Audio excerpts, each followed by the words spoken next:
Welcome back, everyone, to Vox Markets. My name is Paul Hill. I'm delighted again to be able to speak to CEO Steve McQuillan and CFO Stephen King of Avingtrans, a specialist engineering group supplying niche products and services into the infrastructure, energy, nuclear, defence and transport sectors. Oh, medical as well. Sorry about that. Yep. So welcome, gents.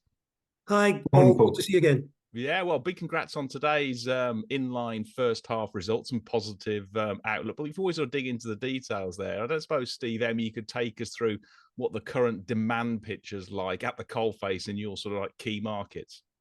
Yeah, still really positive. We're really happy with the demand picture. Actually, Steve will cover order cover in a minute. Actually, I think with some of the other main numbers, so I won't pull that forward. But still seeing very strong metrics around what's happening, and it's driven by different things in different markets. But nuclear, it's obviously about the fact that people want to keep things going that they've already got, so it's life extension.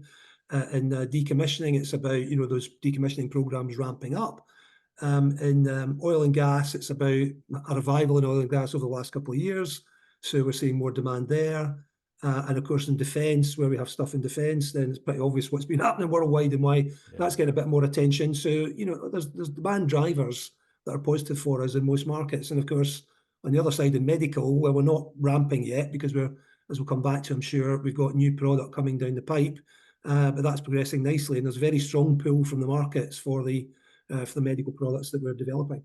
Okay, good. And one issue that seems to have been raised quite a lot in terms of the first half sort of trading updates for a lot of industrial firms has been destocking. Have you seen anything of that at all in your operations? No, and Steve will comment as well probably, but it's a known issue for us, Paul.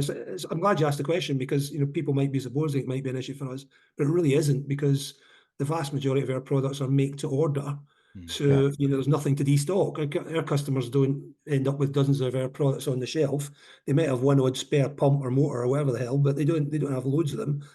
So there's nothing to destock in our case. It's a known issue for us. Okay. And what about the sort of the nuclear sector? Because obviously this is a real area of growth, secular growth in terms of the life extensions, the decommissioning at Sellafield. We've got that £900 million, contract ultimately, which may come out for sort of storage boxes. And we've got the new nuclear with TerraPower. Could you just give us a quick couple of words on how you've seen that developing? And that's must be a big growth engine for the group. Yeah, I mean, as you say, it's across the piece there, actually. So there's lots of people interested in life extension. We've seen new contracts coming out in the US in particular and in the EU on life extension. We've got the decommissioning piece, as you say, where we'll come back to it, no doubt, but the big contract we've already got with Sellafield, with potentially more to come. Importantly there, we've also won a first contract with Magnox, which is the other main decommissioning body in the UK. They've just rebranded themselves to Nuclear Restoration Services, NRS. But people will know it as Magnox, I think. And they're decommissioning all those power stations as well. And they need a bunch of boxes to put waste in, the same as Sellafield. It's actually a different design, but same difference. And that's going to be a huge opportunity over the coming years also. So decommissioning is a very strong forward possibility for us. Have you got enough capacity to do that, to that kind of volume? Well, we'll have to build more eventually, but at the moment, for the next few years, yes. But as it builds more, we'll have to build more capacity. But that'll be a high quality problem, as our chairman would say. Absolutely. And as you mentioned on new build, that what we're really interested there is not so much Hinkley Point C and whatnot, but we're interested in all the SMR activity. There's loads of companies working on different SMR concepts, and we're in touch with several of them.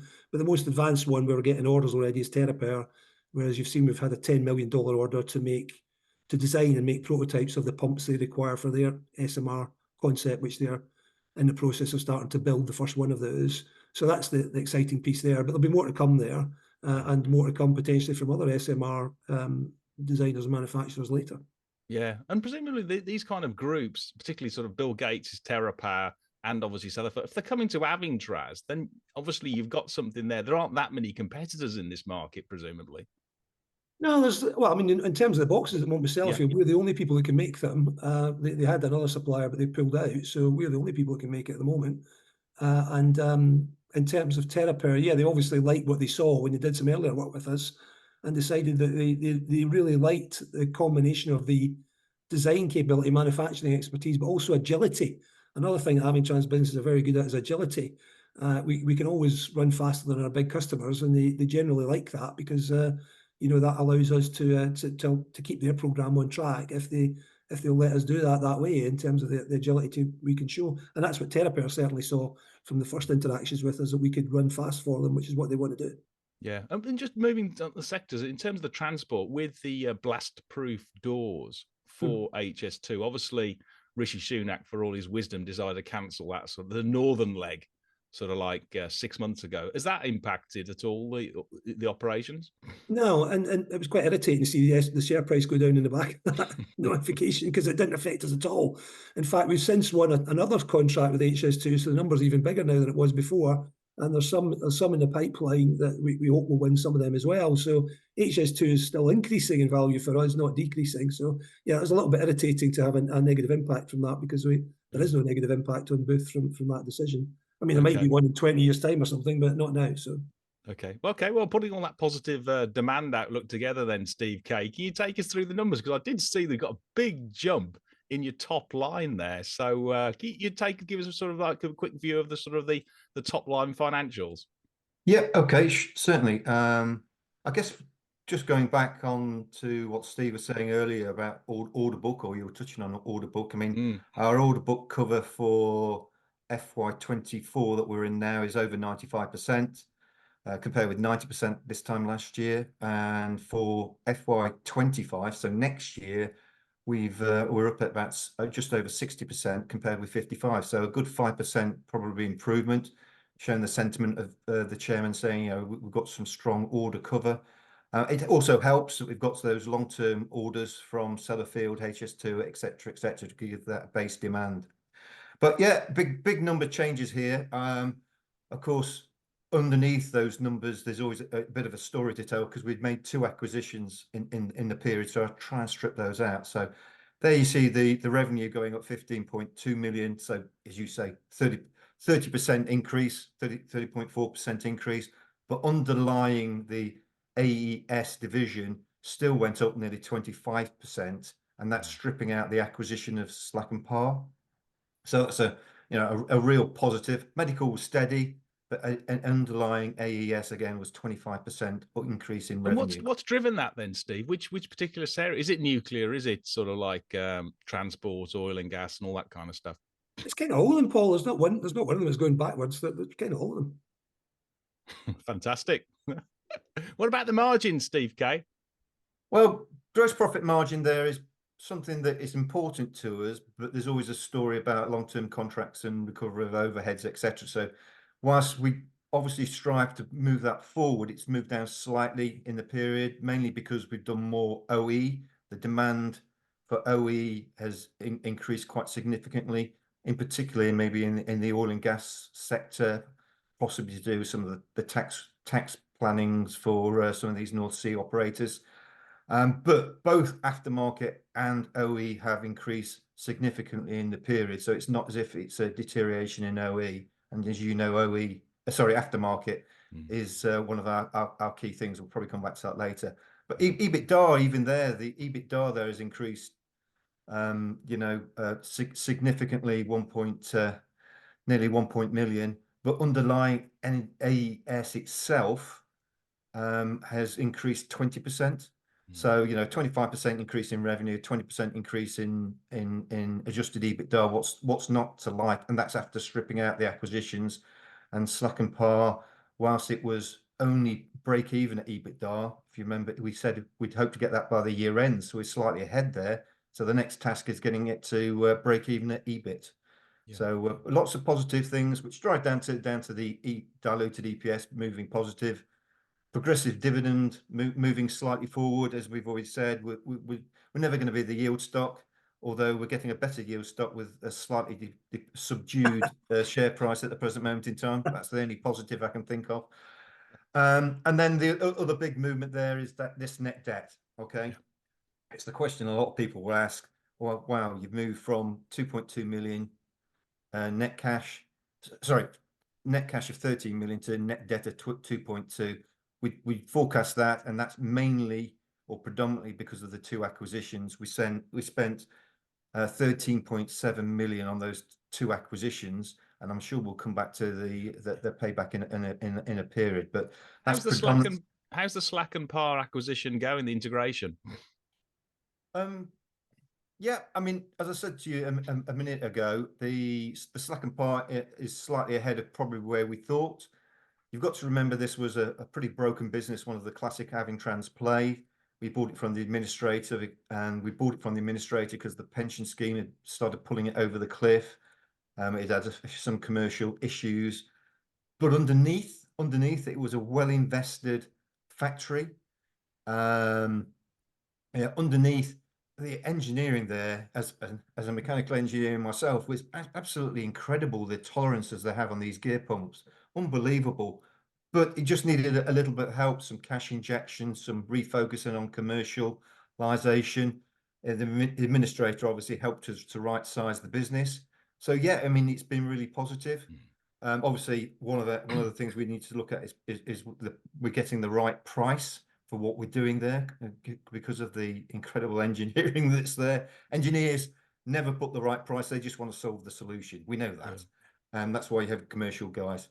And then reinvigorating the agent network. So a lot of positive things, a lot of hard work though, Paul, as always with the case.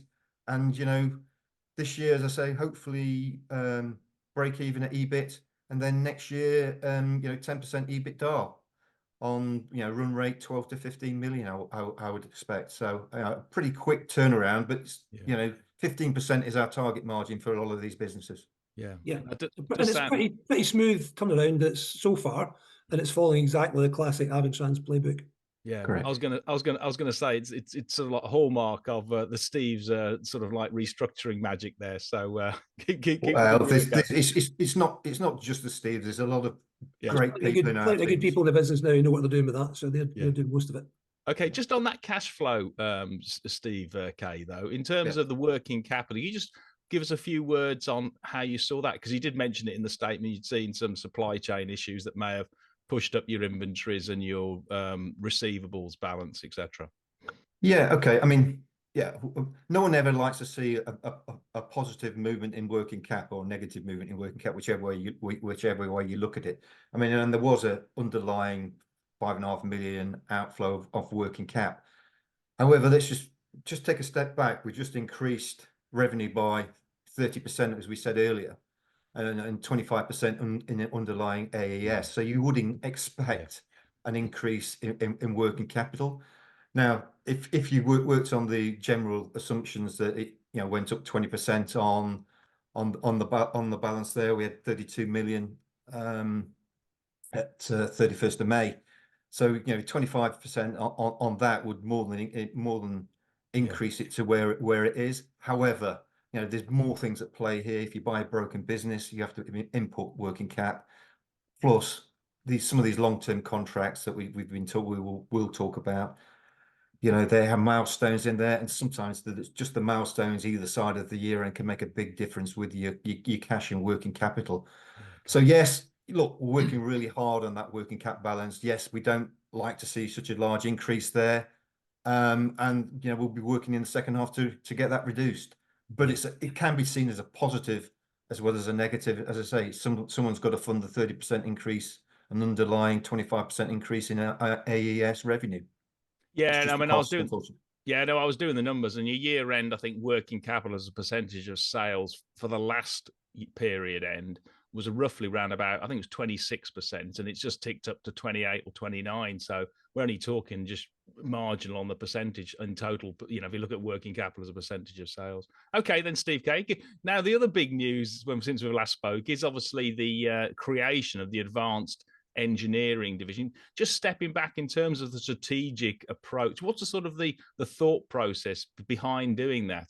Yeah, I mean, I think there's two key drivers of that, Paul. One's for investors, so I'll start with that since we're talking to investors, which is about giving them real clarity on how the mature engineering businesses are doing versus the much bigger investment, relatively speaking, in the medical setup. So it makes it very clear if you're just looking at one versus the other, and other people have done the same thing actually to try and get that level of clarity. So we're kind of cribbing off other people's playbook there, I guess. But secondly, what we really want to do is drive exits now. We've got a number of the businesses in advanced engineering that are now mature enough to be exited.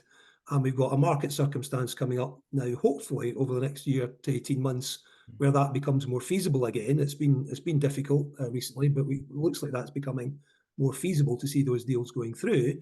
And so what we wanted to do was to make sure that we drove towards that with maximum efficiency and effectiveness by putting our A team on the whole lot, basically. So that's what we've done. We've got the strongest team now in that division. We're able to drive towards those exits, and that's what it's going to be about for them over the next, I say, hopefully year to 18 months. I mean, can't guarantee that we'll exit anything in that time frame because it does depend on the market and how we get on the exit processes. But it does seem that we're getting to a point now where some of the businesses in that division can be exited in that time frame.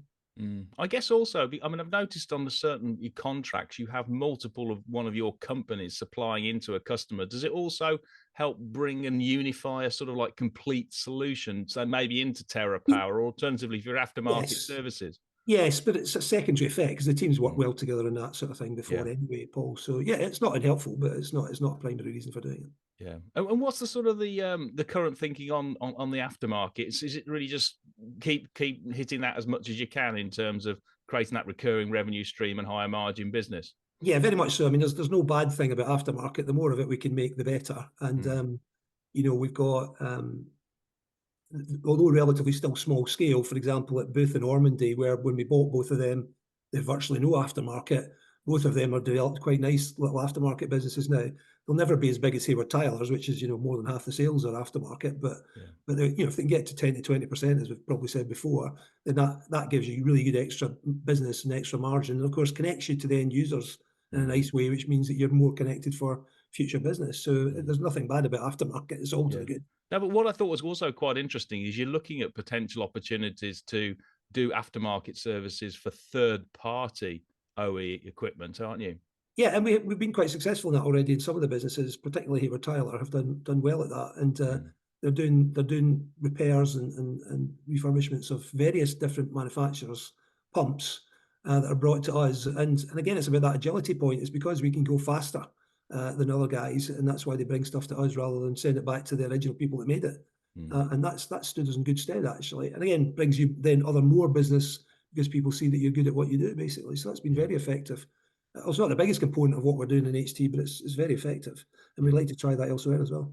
Yeah, okay. All right, we're just putting a bow on the sort of the traditional sort of like the core old engineering type of businesses. And just on that land you've got out in Luton, Steve K, can you just tell us about the latest on that one? Because again, it was mentioned in the RNS as a potential opportunity going forward. Well, this really is a saga, Paul. I mean, I think we talk about it every 6 months, and it's frustrating. I mean, the market, the whole property market has been against us, I guess, from when we just after we started this whole process. And we've been through a few plays with a few players who haven't come to fruition. The latest is we've got a very interested party who has more credentials than someone we've used in the past. But it's still early days, Paul. It's still early days. The market is starting to come back, and these guys know how long it takes to get these projects to fruition, which is why they're starting now. It's not about next year or probably even the year after. It's further along. They've got to get through the planning, and this is buy to rent typically, etc. So it's going to be a long process. I may have a few more grey hairs by the time we get there. But it's a bit frustrating, and it's not the thing. You know, we can do our knitting. It's icing on the cake if we get there in the end. That's all I'll say. You know, the underlying AES results and the medical excitement of the next commercialization are the things we need to concentrate. Property's great, but you know, we can't control that market. Yeah. Okay, good. Well, I would highlight, just before we move on to the medical side, just to investors, I mean, if you look Avingtrans on a sum of the parts valuation and just put a modest sort of like 12 to 14 times EBIT on that core advanced engineering division, you get between around about 425p to over 500p just on that core business compared to a share price. I think it's less than 350 now. So all what we're going to talk about now, which is a really exciting division as well, the healthcare, all that's for free and built in, and the Luton's there for free and built in. So Steve M, could you just take us through what the latest is with the likes of Adaptix and Magnetica with the 3D X-rays and the small MRI. form MRIs. Yeah, so both businesses making really good progress. What we've done is, Paul, we've put in some additional material in an appendix, so in the main presentation, so that we might look at one of those two of those slides if you want. I'll bring one up. Yep. But both businesses making really good progress against their milestones, and the key for both of these businesses now is about productionizing the product, commercializing the product, and so it's all about how do we get production up to volume and how do we get sales up to volume in both cases. Well, we've put, for example, into the appendix there what our best estimates now are of the different, and this is just for Adaptix actually, not for Magnetica. Just for Adaptix. Yeah, so that's the different components of what they could go after. The main three they're working on at the moment is non-destructive evaluation, veterinary imaging, and orthopedic imaging. That's the products they're working on. They've also got chest X-ray and dental, which they could go after later. We're not developing those products at the moment, but they're possible to do with the technology.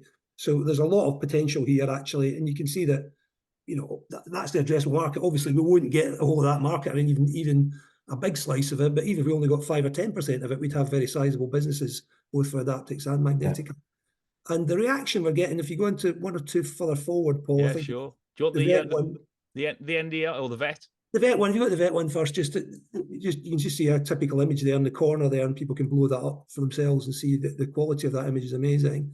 And of course, remember, an Adaptix product is a 3D image, so you scan right through it.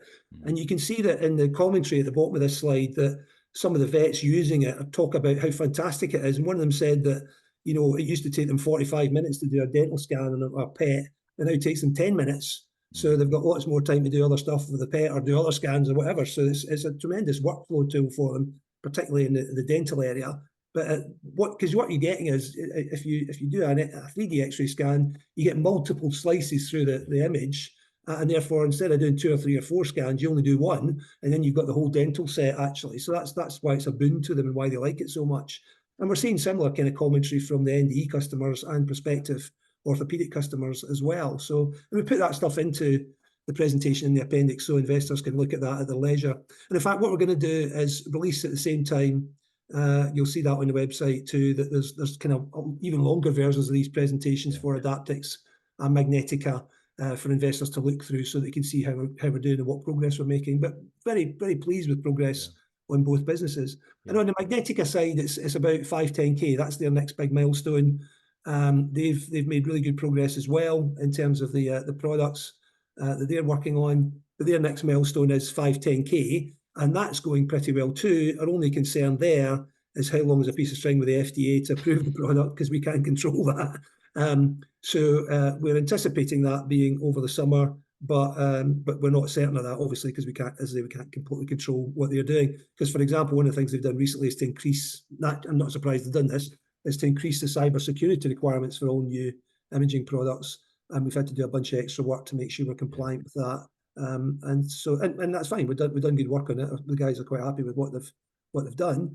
But that's caused us some extra work. But quite rightly too, actually, when you think about what's happening in the world, cybersecurity wise. Yeah, as anecdotal evidence, actually, that there's a real market in that vet dental sector.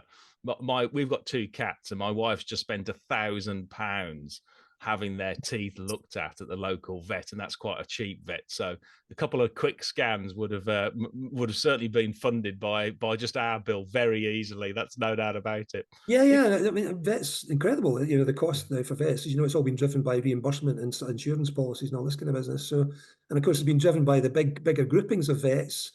And we've got trial units at 3 of the bigger groupings in the UK now. People like IVC, Medivets, those kind of people are looking at our products. And so they're very much targets for us because they have hundreds of vets.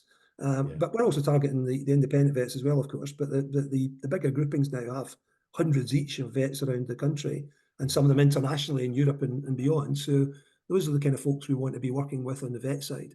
Yeah. Oh, and just in terms of that new market sector, which I hadn't appreciated, which is in the NDE, is it the non-destructive side, or what? I can't remember what you actually called it, but essentially where you look at sort of like inspecting precision components, maybe in the aerospace with Doughty and people like. Can you just talk through that, because that's a real new application area for investors, anyway? Yeah, and you know, the Adaptix had been working on this a bit before we bought them, but we've continued to invest in that after we bought them because we see some really good potential there. There's several different possibilities of what we might do with the kit for these kinds of applications. So as you say, some of it's about scanning 3D components in more detail than they can do with 2D X-ray or ultrasonics or anything like that. And it's showing them defects that are deep in the components that they might not have seen otherwise. And I mean, some of these components are really big, you know, like 3 meter long propellers and stuff like that. So, and we can shove it through the machine and sort of and look at what all the defects are across the whole lot. Excuse me, but you can also look at things like counterfeit chips. So if you put silicon chips under under one of these scanners, you can spot immediately which ones are counterfeit because they have a different sort of signature coming off them than the real ones. So taking out those kind of issues security wise.